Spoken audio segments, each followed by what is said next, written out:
Je m'appelle Yvette Frot, je suis membre du collectif Montauban en commun 2020.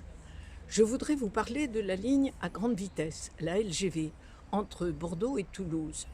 Ses promoteurs nous expliquent que la LGV mettrait la Ville Rose à 3h14 de Paris, mais à la condition qu'il n'y ait qu'un seul arrêt, à Bordeaux.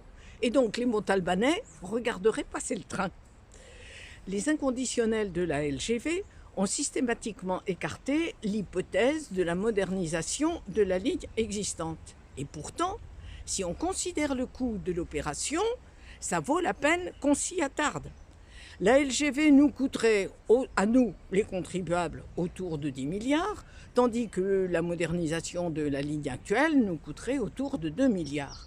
Est-ce qu'il y a vraiment tant d'avantages pour les usagers et pour les habitants que ça nécessite 8 milliards d'investissements supplémentaires?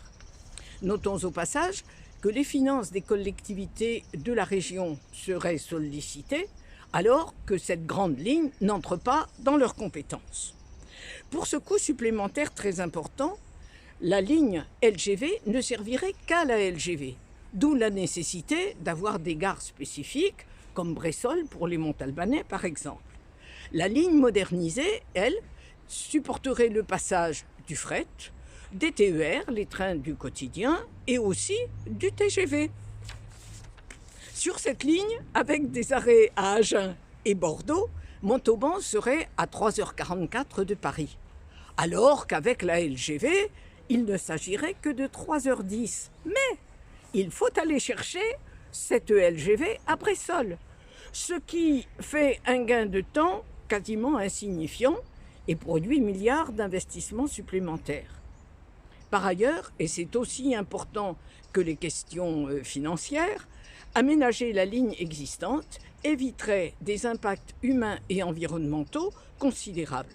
Destruction de milliers d'hectares de terres agricoles et de forêts, dévalorisation ou destruction de biens immobiliers, bruit insupportable pour les riverains qui ne pourraient pas s'échapper de chez eux, saccage de divers milieux naturels avec la flore et la faune, et de surcroît, une consommation supplémentaire d'énergie. Avec la ligne aménagée, les Montalbanais ne perdraient guère de temps, économiseraient des taxes, protégeraient leur environnement et prendraient leur train, rapide ou pas, à la gare de Montauban.